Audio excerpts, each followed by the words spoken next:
Hello friends, welcome back to my channel. எல்லோரும் எப்படி இருக்கீங்க? நாங்கள் ரொம்ப நல்லாயிருக்கோம். நீங்கள் பார்த்துட்ருக்கிறது ராதிமா கிச்சன் குக்கிங் சேனல். இதான் ஃபஸ்ட் டைம் பார்க்குறீங்கன்னா என்னோடய சேனலை சப்ஸ்கிரைப் பண்ணிக்கோங்க, பெல் ஐக்கானையும் கிளிக் பண்ணிக்கோங்க.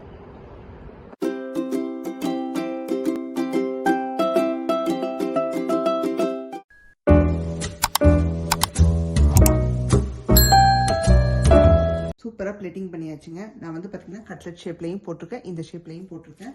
கூட வந்து பார்த்திங்கன்னா க்ரீன் சட்னியோட சர்வ் பண்ணியிருக்கேன். அது இந்த சட்னி தாங்க, இண்டியன் ஸ்டோரில் கிடைக்கக்கூடியது. ரொம்ப ரொம்ப சூப்பராக இருக்குங்க. இதை தொட்டு சாப்பிட்டாலும் அருமையாக இருக்குது. இல்லை நீங்கள் கெச்சப் வச்சு கூட சாப்பிட்லாம், ரொம்ப நல்லாயிருக்கும்.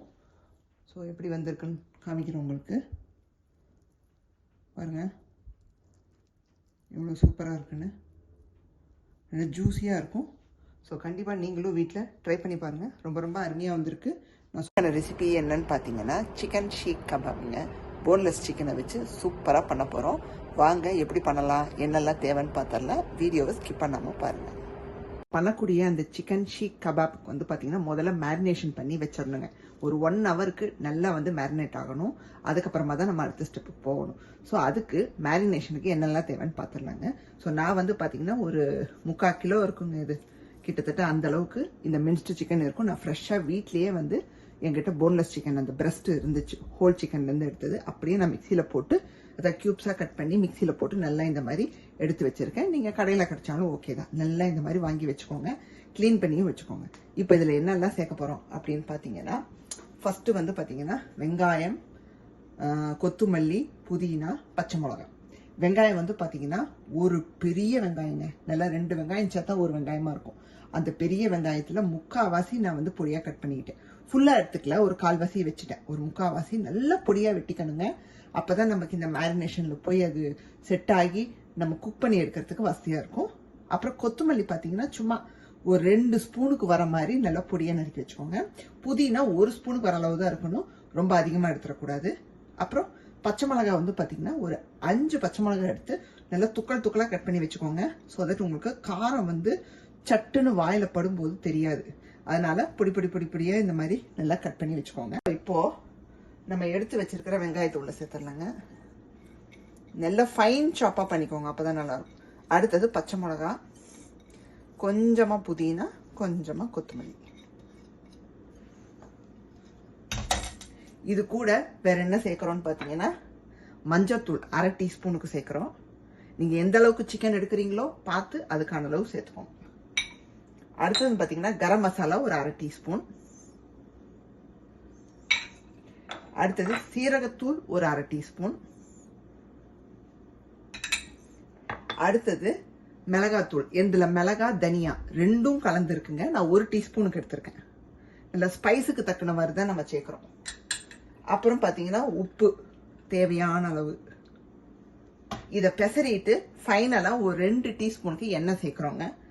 முதல்ல இதை வந்து நல்லா கம்பைன் பண்ணிக்கிறோம். இதை பெசரி ஓரமாக வச்சிருங்க. ஒரு 40 மினிட்ஸுக்கு இதை வந்து ரெஸ்ட்டுக்கு விட்டுருங்க.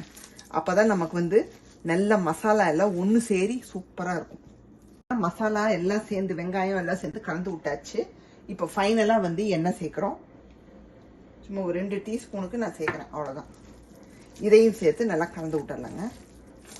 பார்த்தீங்கன்னா எண்ணெயும் சேர்த்து பிசைஞ்சதுக்கப்புறம் இந்த மாதிரி நான் கிளிங் ரேப் போட்டு மூடி வச்சிட போகிறேங்க. ஸோ 1 ஹவருக்கு இதை டிஸ்டர்ப் பண்ண வேணாம். இதை நீங்கள் ஃப்ரிட்ஜில் கூட வச்சிடலாம். ஸோ இப்போ 1 ஹவர் கழித்து நம்ம அடுத்த ஸ்டெப்பை பார்ப்போம். வந்து பார்த்தீங்கன்னா நம்ம அந்த கபாப் வந்து 1 ஹவர் ஊறிடுச்சு. ஊறினதுக்கப்புறம் நான் என்ன பண்ணியிருக்கேன்னா சின்னதாக வந்து ஒரு கட்லெட் மாதிரி தவாவில் போட்டிருக்கேங்க. எதுக்குன்னா நமக்கு அந்த காரம் உப்பு எல்லாம் கரெக்டாக இருக்கான்னு பார்க்கறதுக்கு.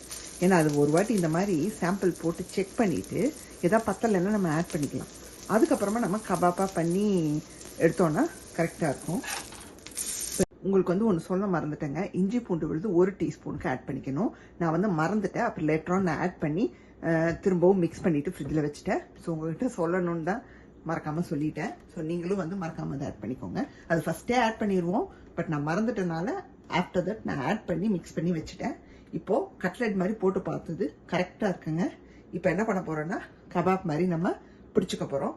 ஸோ நான் வந்து பார்த்தீங்கன்னா இந்த மாதிரி ஸ்க்ரூவர்ஸ், இது வந்து பார்த்தீங்கன்னா இன்னும் கொஞ்சம் பெருசாகவே இருக்கும். நான் வந்து கொஞ்சம் கட் பண்ணிட்டேன். இந்த அளவுக்கு மட்டும் நான் எடுத்துக்கிட்டேன் லென்த்து. இந்த மாதிரி ஒரு 4 எடுத்து வச்சுருக்கேன் நான். தண்ணியை தொட்டுக்க போகிறேன். ஸோ அது கொஞ்சம் வசதியாக இருக்குது.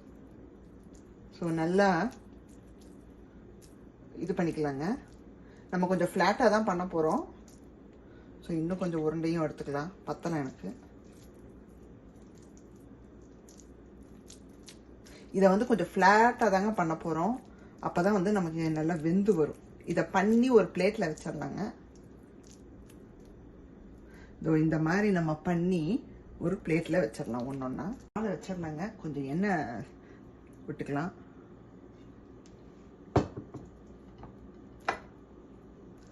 நீங்கள் வைக்கும்போது நல்லா இப்படி அமுத்தி விட்டுருங்க.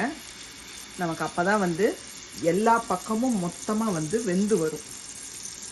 குண்டா வைக்காம, புரியுதுங்களா? எந்த ரொம்ப வந்து இதாக இருக்குங்க. அநேகமாக நீங்கள் வெங்காயத்தை கொஞ்சம் கம்மி பண்ணிக்கோங்க. ஏன்னா வெங்காயம் நான் கொஞ்சம் நிறைய சேர்த்துட்டேன்னு நினைக்கிறேன். இது ஒரு டிப்பு மாதிரி உங்களுக்கு சொல்கிறேன். வெங்காயம் சேர்த்தனாலேயே என்னன்னு தெரில, எனக்கு வந்து அப்படியே இதாகுது, அதில் நிற்க மாட்டேங்குது பிடித்தோம். ஸோ ரொம்ப கொஞ்சம் லூஸாக இருக்குது. நான் ஆனால் ஓரளவுக்கு மேனேஜ் பண்ணி பிடிச்சி வச்சுட்டேன். ஸோ நல்லா வந்து ஒரு பக்கம் வெந்து வரட்டுங்க. நல்லா வெந்து வரணும். அதுக்கப்புறமா தான் நீங்கள் எடுக்கணும். திருப்பிடலாங்க. நான் தோசைக்கரண்டி வச்சு தான் திருப்பிட போகிறேன். ஏன்னா இன்கேஸ் வந்து நமக்கு வந்துருச்சுன்னா நல்லா இருக்காது. ஷேப்பாக அழகாக இருக்கணும் இல்லையா? வெந்ததுக்கு அப்புறம் நம்ம பிளேட்டிங் பண்ணும்போது தான் இந்த ஸ்க்ரூவர்லேருந்து எடுக்கணும். அதனால் நான் வந்து தோசைக்கரண்டியை வச்சு யூஸ் பண்ணுறேன். நீங்கள் கையிலேயே கூட திருப்பிடலாம். ஃப்ளேமில் வச்சு தாங்க நீங்கள் குக் பண்ணி எடுக்கணும், இல்லாட்டி தீஞ்சிரும். ஆனால் நான் அந்த கட்லெட் மாதிரி போட்டு டேஸ்ட்டு பார்த்தேன் இல்லைங்களா? உப்பு காரெல்லாம் கரெக்டாக இருக்காங்க. சூப்பராக இருந்துச்சுங்க. எல்லா ஃப்ளேவரும் வந்து ரொம்ப அழகாக வெளிவந்துச்சு. ஒரு வாட்டி திருப்பிட்டரலாங்க. இப்போ தான் செகண்ட் டைம் திருப்பிடுறேன் மறுபடி.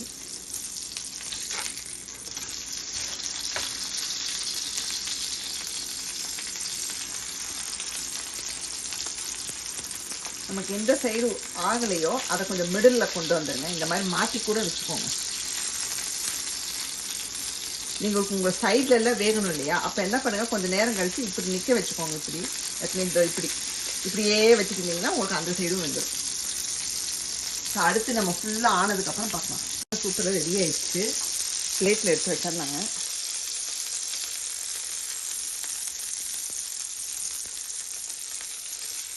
எவ்வளோ சூப்பராக இருக்குங்க. இப்போ வந்து பார்த்தீங்கன்னா செகண்ட் பேட்ச் போட்டுக்கிட்டு இருக்கோங்க. ஃபர்ஸ்ட் பேட்ச் காலி ஆயிடுச்சு.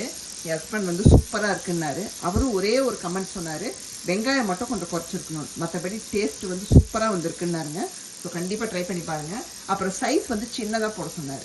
இந்த நம்ம அந்த ஸ்க்ரூவரில் பிடிக்கிறது வந்து பார்த்தீங்கன்னா சின்ன குவான்டிட்டியாக எடுத்து பிடிக்க சொன்னார். ஏன்னா ரொம்ப வந்து பெருசாக இருந்த மாதிரி இருந்துச்சு. ஸோ நான் சின்னதாக பிடிச்சி வச்சுருக்கேங்க. இதை நீங்கள் கட்லெட் மாதிரியும் போட்டு எடுக்கலாம். பசங்களுக்கு வந்து அப்படியும் நீங்கள் போட்டு கொடுக்கலாம். இப்போ பசங்களுக்கெல்லாம் கொடுக்குறீங்கன்னா நீங்கள் கொஞ்சம் பச்சை மிளகா அதெல்லாம் கம்மி பண்ணிவிட்டு பெப்பரு அந்த மாதிரி சேர்த்து கொடுக்கலாம். இன்றைக்கான ரெசிபி பார்த்துருப்பீங்க. சிக்கன் ஷீக் கபாப் எவ்வளோ சூப்பராக பண்ணிட்டோன்னு. ரொம்ப அருமையாக வந்திருக்குங்க. என் ஹஸ்பண்ட் சாப்பிட்டுட்டு சூப்பராக இருக்குன்னு சொன்னார். ஒன்லி ஆனியன் மட்டும் குறைச்சிருக்கணும், அவரும் அதுதான் சொன்னார். ஏன்னா அதனாலேயே நமக்கு வந்து அந்த பிடித்தம் வந்து பார்த்திங்கன்னா அந்தளவுக்கு இதாக இல்லை, எல்லாமே நல்லா இருக்குங்க. ஒன்லி அந்த நமக்கு அந்த ஸ்க்ரூவரில் பிடிக்கும்போது கொஞ்சம் லூஸாக இருக்குது. காரணம் அந்த ஆனியன் நிறையா இருக்கிறனால தான். நீங்கள் வந்து ஒரு ஆஃப் ஆனியன் மட்டும் போட்டால் கூட போதுங்க, அதுக்கு மேலே போடாதீங்க. ஸோ தட் மற்ற எல்லாமே பார்த்திங்கன்னா ஃப்ளேவர்ஸ் எல்லாமே சூப்பராக வந்திருக்கு. ரொம்ப அருமையாக இருக்குது. நீங்களும் கண்டிப்பாக ட்ரை பண்ணி பாருங்கள். என்னோடய சேனலை பார்த்துட்டீங்க, இன்னும் சப்ஸ்கிரைப் பண்ணலைன்னா ராதிமா கிச்சனை சப்ஸ்கிரைப் பண்ணிடுங்க. பெல் ஐக்கானையும் கிளிக் பண்ணிடுங்க. ஃப்ரெண்ட்ஸ் ஃபேமிலிக்கெல்லாம் ஷேர் பண்ணி விடுங்க. கமெண்ட்ஸும் போடுங்க. உங்களை வேறொரு வீடியோவில் சந்திக்கிறேன். பாய், see you soon.